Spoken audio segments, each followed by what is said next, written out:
पश्चिम बंगाल मतदानाची 5वी फेरी पार पडली। चौथ्या फेरीच्या वेळी जो एक हिंसाचार झाला होता, अतिशय दुर्दैवी घटना समोर आली होती। त्याच्यावरचं एक राजकारण पण नंतर समोर आलं। त्याच्यामुळे सगळ्यांना अशी काळजी वाटत होती की ही 5वी फेरी कशी पार पडू शकेल, कारण की एक खूप मोठ्या प्रमाणामध्ये माध्यमातून अशा पद्धतीनं वातावरण तयार केलं गेलं की अस्वस्थता कशी आहे, CRPFचे जवान हे स्वतःच कसे आमच्या कार्यकर्त्यांना मतदान करू देत नाहीत, असं जे एक आरडाओरड ममता दीदी आणि त्यांच्या प्रवक्ते, बाकीचे सगळे नेते कार्यकर्ते हे सगळे सांगत होते। आणि दुसरी एक भीती दाखवली जात होती की कोरोनाच्या पार्श्वभूमीवरती ह्या ज्या सगळ्या प्रचार फेऱ्या, मोठ्या मोठ्या सभा आणि ह्यांच्यावरती कसे बंधनं आणावं लागतील, ते बरोबर आहे, आणायलाही पाहिजेत। पण त्या निमित्तानं उरलेले जे सगळे मतदानाच्या फेऱ्या आहेत त्या एकत्र घ्या, लवकर संपवा, असं एक दबाव चालू होता। ह्या सगळ्या पार्श्वभूमीवरती पश्चिम बंगालमध्ये निवडणुकीची 5वी फेरी पार पडली 17 तारखेला। आता लक्षात घ्या, त्याचा जो आकडा आहे तो आलेला आहे तो 83% पोहोचलेला आकडा आहे आणि एका अर्थाने बंपर वोटिंग म्हणता येईल असं झालेलं आहे। परत एकदा मी हा विषय घेतो, कारण की आपण ह्याच्या आधी पण व्हिडिओ केला होता। या सगळ्या मतदान केंद्रावरती कुठेही हिंसाचार झालेला नाही। ज्या काही तुरळक हिंसाचाराच्या घटना घडलेल्या आहेत त्या बाहेर घडलेल्या आहेत। एक दुसरी गोष्ट म्हणजे ममता दीदी आणि त्यांच्या सगळ्यांनी मिळून जो कांगावा उभा केला होता की CRPFचे जवानच कसे दोषी आहेत, म्हणजे जे सुरक्षा सैनिक आहे, सुरक्षा दलांना ज्यांना तिथे डेप्यूट केल्या गेलेलं आहे त्यांच्यावरती आरोप करून एक संशयाचं वातावरण केलं गेलं होतं। स्वाभाविकपणे सगळ्यांना अशी चिंता वाटत होती, जे लोकशाही प्रेमी आहेत आणि तटस्थपणे ह्या निवडणुकीकडे बघतात की आता 5व्या फेरीसाठी काय होऊ शकेल, आणि अशा जर घटना अजून काही ठिकाणी समोर आल्या तर मग त्याला आपण प्रतिक्रिया कशी द्यायची, आणि ही एक सगळ्यांना चिंता वाटत होती। एक अतिशय शुभ संकेत म्हणजे संपूर्ण 5व्या फेरीमध्ये अशी कुठलीही अस्वस्थता प्रत्यक्ष सुरक्षा सैनिक आणि सर्वसामान्य मतदार यांच्यामध्ये असं काहीही घडलेलं नाही। जे परत मी सांगतो की जे काही थोडेफार हिंसात्मक प्रकार घडले ते काही गटातल्या मारामाऱ्या आपण म्हणतो किंवा काही ठिकाणी बॉम्ब पण फोडले गेले, ते ठीक आहे, त्याची चौकशी होईल आणि बाकीचं काही होईल।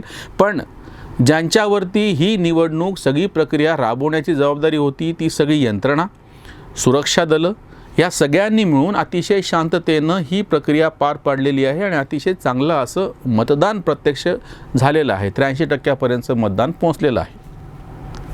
आता एक मुद्दा समोर येतो की जो प्रचाराच्या बाबतीतला होता। पहिली गोष्ट म्हणजे सर्वसामान्य लोकांनी परत एकदा दाखवून दिलेलं आहे की आमचा या प्रक्रियेवरती विश्वास आहे।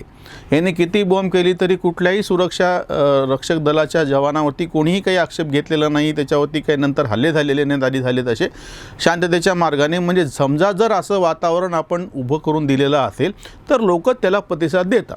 म्हणजे बरं, हे पश्चिम बंगालमध्येच का घडतं? पश्चिम बंगालमध्ये एकूण 42 खासदार निवडले जातात। म्हणजे ते आकडा तुम्हाला यासाठी समजावा की तुलना करायला बऱ्याच राज्यांमध्ये आमदारांची संख्या कमी जास्त आहे, म्हणजे लोकसंख्येच्या प्रमाणामध्ये जसं असायला पाहिजे तसं सगळीकडे सर्वत्र सारखं नाही आहे। आणि ह्याच नेमक्या ह्यांच्या बरोबरीचं असलेलं दुसरं राज्य होतं तमिळनाडू। तिथे एकाच टप्प्यामध्ये निवडणूक पार पडली, तिथे 39, म्हणजे जवळजवळ तमिळनाडू आणि पश्चिम बंगालची सारखीच संख्या आहे मतदारांचा जर आपण विचार केला तर।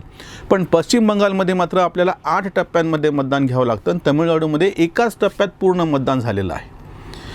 त्याच्यामुळे आता ह्या 5व्या फेरीतलं मतदान शांततेनं पार पडल्याच्या नंतर एक सुचिन्ह असं समोर आलेलं आहे की यापुढे जेव्हा केव्हा निवडणुका होतील आणि जर तुम्ही एक यंत्रणा उभी करू शकला तर इथलं मतदान शांततेत होईल आणि इतर राज्यासारखं 1 ते 2 टप्प्यामध्येच पूर्णच्या पूर्ण मतदान घेता येणं पण शक्य आहे।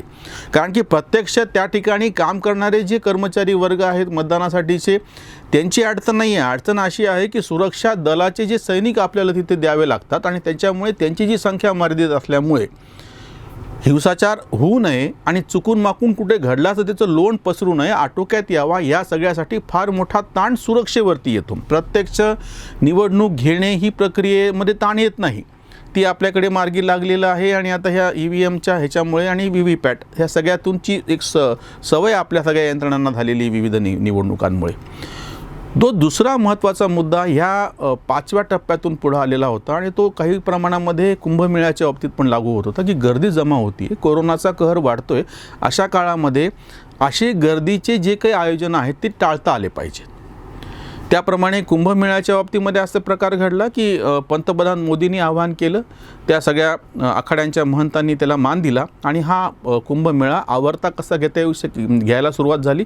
प्रतिकात्मक स्वरूपामध्ये आता त्या ठिकाणी कुंभमेळा होतो आहे. अतिशय मोजकी माणसं जात आहेत आणि इतकं करूनही गृहमंत्री अमित शहा यांना टाइम्स नावच्या फ्रँकली स्पीकिंगमध्ये जेव्हा नाविका कुमार यांनी प्रत्यक्ष थेट असा प्रश्न विचारलेला होता ह्याच्यातल्या संक्रमणाच्या बाबतीमध्ये, त्यांनी दिलेलं उत्तर एक अतिशय फार महत्त्वाचं होतं की त्या ठिकाणी आजही सगळे नॉर्म्स कसे पाळल्या जातात, टेस्टिंग होत आहे आणि अजूनही प्रत्यक्ष त्या ठिकाणी जे कोरोना बाधितांची संख्या ही मर्यादित राहिलेली आहे. दुसरी गोष्ट लक्षात घ्या, ह्या कोरोनाच्या निमित्ताने ही निवडणूक प्रक्रिया ताबडतोब संपवा, लवकर आटपा अशी एक 16 तारखेच्या सर्व पक्षांची जी बैठक बोलवली होती निवडणूक आयोगामध्ये, त्याच्यामध्ये तृणमूलकडून ही मागणी समोर आली, इतर पक्षांकडून सुद्धा, की ताबडतोब तुम्ही उरलेले टप्पे वेगवेगळे न ठेवता ही निवडणूक प्रक्रिया पार पाडा. त्याच्यामधल्या 2 अडचणी आहेत. एक तर सुरक्षेच्या सगळ्या प्रश्नामुळे पश्चिम बंगालमधली निवडणूक कमी काळामध्ये घेता येणं शक्य नाही, पण जर अशी शांतता राहिली तर पुढं शक्य होईल, पण आता शक्य नाही. जाहीर केलेली जी सगळी प्रक्रिया आहे ती आधी हे घेणं पुढं करता येऊ शकते, म्हणजे पोस्टपोन म्हणतो आपण, ढकलता येऊ शकते, पण आता कोरोनाची परिस्थिती अशी आहे की पुढं काय होणार हे काहीच माहीत नाही आहे. त्याच्यापेक्षा जर त्याचे सगळे तुम्ही नियम पाळून जर त्या पद्धतीने घेणार असाल तर ते लवकरात लवकर होऊ शकेल ठरलेल्याप्रमाणेच. पण जो गंभीर मुद्दा ह्याच्या निमित्तानं समोर आलेला आहे त्याचा तसा प्रत्यक्ष कोरोनाशी संबंध आतापर्यंत दिसत असला तरी एकूणच असा आहे की निवडणुकीच्या पार्श्वभूमीवरतीच हे प्रचार सभा, ह्या रॅल्या, पदयात्रा, रोड शो हे काय चालू आहे. इथे गर्दी जमते म्हणून नाही, ते तर आत्ताचा भाग झाला आणि आपण त्याच्यावरती काही बंधनं आणलेले आहेत ते पाळता येऊ शकतील, पण आत्ताचा मुद्दा नाही आहे. एकूणच आपल्या लोकशाहीमध्ये ही एक अडचण होऊन बसलेली आहे की 5 वर्ष तुम्ही काय करता राहिलं बाजूला आणि त्या निवडणुकीच्या आधीच्या 15-20 दिवसामध्येच असं काहीतरी सगळीकडून माहोल तयार केला जातो. कोणीतरी वाक्य बोलतं, त्या वाक्याच्या प्रतिक्रिया उमटतात, त्याला कोणीतरी काउंटर करणारं, दुसरं प्रतिवाद करणारं काहीतरी बोलतं आणि सगळं त्याच्यावरतीच फिरत राहतं. म्हणजे 5 वर्षाचा तुमचा कारभार कसा चांगला आहे किंवा त्याच्या विरोधामध्ये जे कोणी उभं राहत आहेत त्यांनी त्यांचे काय मुद्दे मांडायचे ह्याच्यापेक्षा त्या 10 ते 12, 15-20 दिवसात प्रचाराच्या बाबतीमध्ये कोणी कोणाशी युती करायची वेळेवर ठरतं, निवडणूक कोण लढवणार, काय त्याचं नाव, ह्या सगळ्यातून काय झालं माहिती आहे का, आपण लोकशाहीचं थोडंसं विकृतीकरण करतोय की काय. म्हणजे लोकशाहीमध्ये अपेक्षित हे होतं खरं तर तुम्ही 5 वर्ष काम केलेलं आहे, त्याच्यामुळे आता शांतपणे राहून तुम्ही लोकांना समोर जा, तुमचं काम समोर आहे. तसंच विरोध करणाऱ्यांनी सुद्धा ज्या ठामपणे काही वेगळे मुद्दे समोर आणलेले आहेत त्याचा विचार करायचा जातो. अपक्षसुद्धा का असे न की तो त्या भागामध्ये कित्येक दिवसांपासून काम करणारा असावा. निवडणूक आली, कोणाला तरी स्वप्न पडलं, त्यानं अर्ध भरला, तो निवडणुकीला उभं राहिला, काहीतरी प्रचाराची तामझाम सगळे त्यांनी उभारली, तो निवडून आला. हे कशासाठी? हे खरं तर लोकशाही प्रगल्भ झाल्याचं लक्षण नाही आहे. त्यामुळे या निवडणुकीच्या निमित्तानं जो समोर आलेला म्हणजे करोनामुळे, म्हणजे एका अर्थाने करोनाचे आभार मानायला पाहिजेत की करोनामुळे हा विषय समोर आला की गर्दी करू नका, कमी वेळामध्ये प्रचार झाला पाहिजे, प्रचाराचे काही त्यांनी अवधी कमी केलेला आहे वगैरे वगैरे बऱ्याच गोष्टी केलेल्या आहेत. राहुल गांधीने त्याच्यामध्ये त्यांचं त्यासाठी खरं तर अभिनंदन करायला पाहिजे की त्यांनी सभा घेणार नाही म्हणून सांगितलं. विनोद असा आहे की प्रत्यक्षामध्ये राहुल गांधीच्या सभा झाल्याच नव्हत्या, जेमतेम 2च सभा झाल्या. त्याच्यानंतर हा करोनाचा दुसरी लाट जास्त मोठी आहे असं वाटत असल्यामुळे त्यांनी सांगितलं की पुढं सभा घेणार नाही. त्यांनी सभा घेणार नाही हा निर्णय अगदी सुरुवातीलाच सांगितला असता तर त्याचं जास्त अभिनंदन झालं असतं की तुम्ही काहीतरी एक धोरण ठरवलेलं आहे म्हणून. पण त्यांनी 2 सभा घेतल्या. पश्चिम बंगालमध्ये 2 सभा घेतल्याच्या नंतर राहुल गांधींना अप्रतित झाली. त्याच्यामध्ये त्या सभेचं अपयश किती आहे, लोकांनी काय प्रतिसाद दिला ते वेगळं, पण त्यांचा निर्णय योग्य आहे. इतरही आता विशेषतः पश्चिम बंगालमध्ये जे सत्तेवरचा पक्ष आहे आणि त्यांच्यासमोर जे आव्हान म्हणून समोर उभं टाकलेले जे 2 पक्ष आहेत असे तृणमूल काँग्रेस आणि भाजप, या दोन्हींनी ह्याचा गांभीर्याने विचार करायला अजूनही पाहिजे की उरलेल्या 3 टप्प्यासाठी तुम्ही प्रचाराची पद्धत बदला. कुठल्याही पद्धतीच्या मोठ्या सभा आता घेऊ नका. त्याच्यानंतर रस्त्यावरचे शो, रोड शो ज्याला म्हणतायत ते बंद करा. प्रचंड गर्दी त्याच्या ठिकाणी येते आहे.